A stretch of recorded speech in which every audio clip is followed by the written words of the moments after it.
'Tis a poor drizzly morning, dark and sad the cloud has fallen, and filled with fold on fold the chimneyed city, and the smoke is caught, and spreads diluted in the cloud, and sinks, a black precipitate, on miry streets, and faces grey glide through the darkened fog. Slave engines utter again their ugly growl, and soon the iron bands and blocks of stone that prisoned them to their task, will strain and quiver until the city tremble. The clamor of bells, importunate, keeps calling pale-faced forms to gather and feed those Samsons groaning strength with labor, and among the many come a man and woman, the woman with her gown drawn over her head, the man with bended neck submissive to the rain.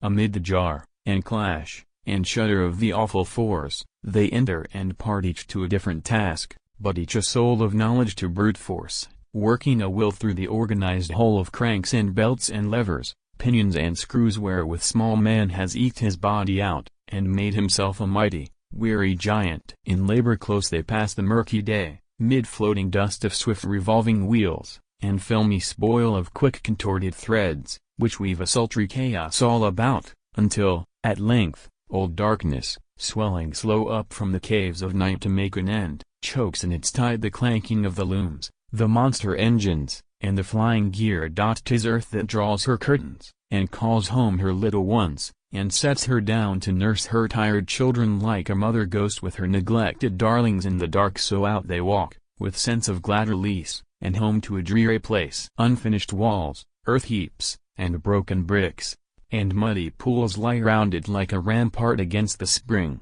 the summer, and all sieges of the year. But, lo, the dark has opened an eye of fire. The room reveals a temple, witnessed by signs seen in the ancient place.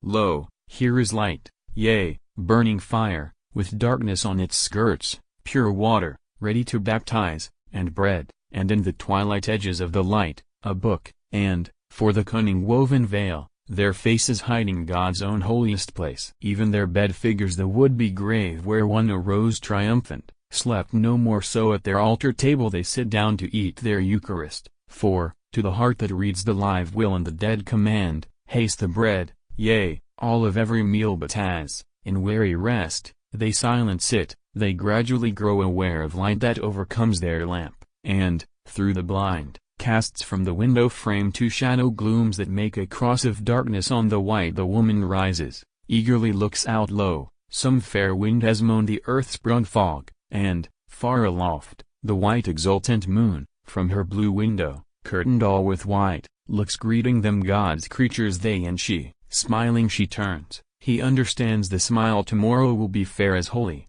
fair, and lying down, in sleep they die till morn, while through their night throb low aurora gleams of resurrection and the coming dawn. They wake, 'tis Sunday.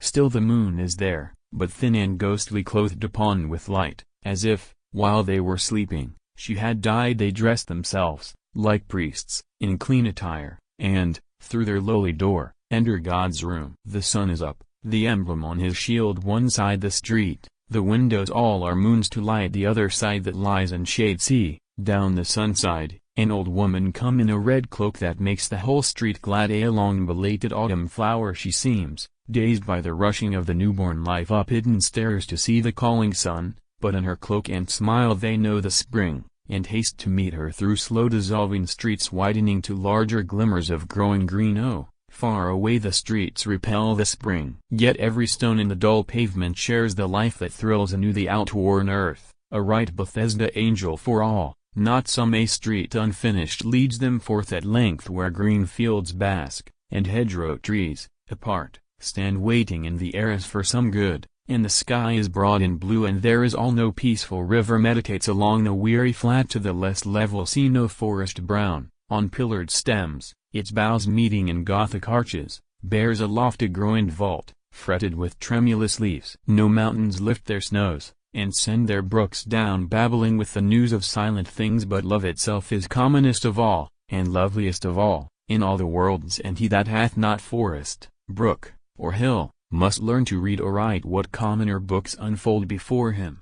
If ocean solitudes, then darkness dashed with glory, infinite shades, and misty minglings of the sea and sky. If only fields, the humble man of heart will revel in the grass beneath his foot, and from the lea lift his glad eye to heaven. God's palette, where his careless painter hand sweeps comet clouds that net the gazing soul, streaks endless stairs, and blots half-sculptured blocks, curves filmy pallors, heaps huge mountain crags, nor touches where it leaves not beauty's mark. To them the sun and air are feast enough, as through field paths and lanes they slowly walk, but sometimes, on the far horizon dim a veil is lifted, and they spy the hills, cloud-like and faint, yet sharp against the sky. Then wakes an unknown want, which asks and looks as for something forgot loved long ago, but on the hither verge of childhood dropped. 'Tis but homesickness roused in the soul by spring, fresh birth and eager growth, reviving life, which is because it would be, fill the world. The very light is newborn with the grass, the stones themselves are warm, the brown earth swells, filled, sponge-like,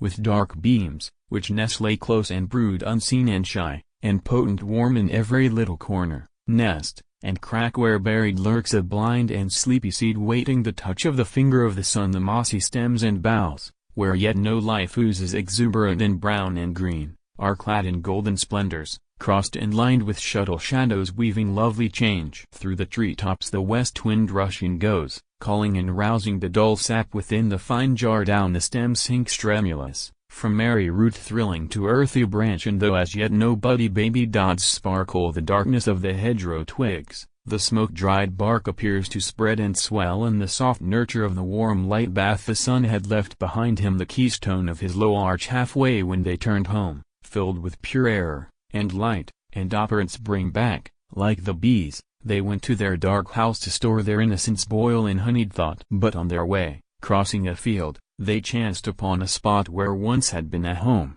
and roots of walls still peered out, grown with moss. 'Twas a dead cottage, mouldered quite, where yet lay the old shadow of a vanished care. The little garden's blunt, half-blotted map was yet discernible by thinner grass upon the walks.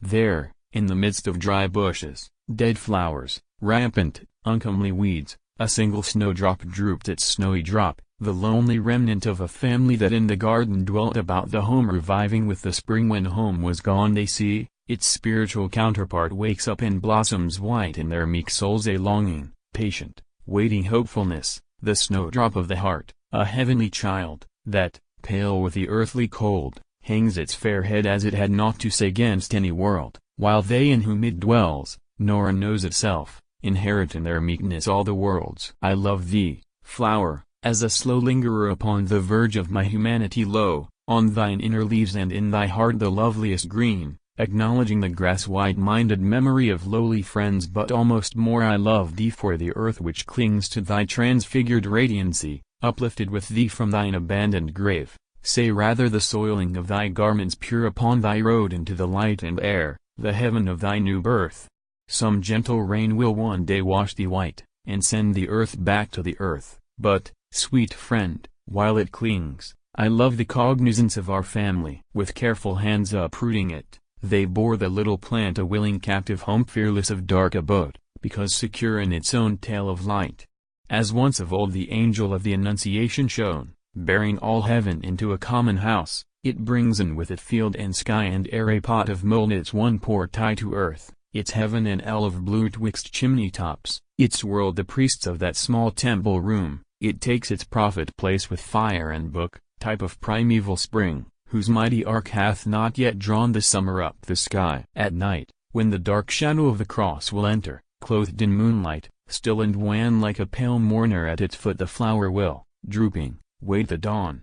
Then the dark bird which holds breast caged the secret of the sun, and therefore hangs himself a prisoner caged, will break into its song. Lo, God is light, weary and hopeful, to their sleep they go, and all night long the snowdrop glimmers white, thinning the dark, unknowing it, and unseen.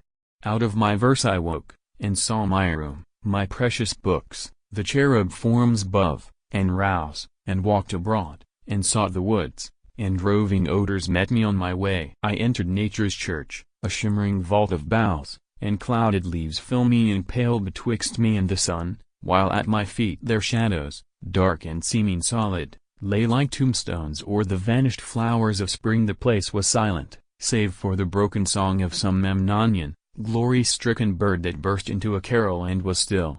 It was not lonely. Golden beetles crept, green goblins, in the roots, and squirrel things ran, wild as cherubs, through the tracery, and here and yonder a flaky butterfly was doubting in the air, scarlet and blue. But twixt my heart and summer's perfect grace, drove a dividing wedge, and far away it seemed, like voice heard loud yet far away by one who, waking half, soon sleeps outright. Where was the snowdrop? Where the flower of hope in me the spring was throbbing, round me lay resting fulfilled, the odor-breathing summer my heart heaved swelling like a prisoned bud, and summer crushed it with its weight of light. Winter is full of stings and sharp reproofs, healthsome, not hurtful, but yet hurting sore. Summer is too complete for growing hearts, too idle its noons, its morns too triumphing, too full of slumberous dreams its dusky eves. Autumn is full of ripeness and the grave. We need a broken season, where the cloud is ruffled into glory, and the dark falls rainful o'er the sunset. Need a world whose shadows ever point away from it, a scheme of cones abrupt, and flattened spheres, and circles cut, and perfect laws the while that marvelous imperfection ever points to higher perfectness than heart can think. Therefore to us, a flower of harassed spring, crocus, or primrose, or anemone, is lovely as was never rosiest rose. A heath bell on a waste, lonely and dry, says more than lily, stately in breathing white. A window through a vaulted roof of rain lets in a light that comes from farther away, and, sinking deeper, spreads a finer joy than cloudless noontide splendorous o'er the world. Man seeks a better home than paradise. Therefore high hope is more than deepest joy, a disappointment better than a feast, and the first daisy on a windswept lea dearer than Eden groves with rivers. For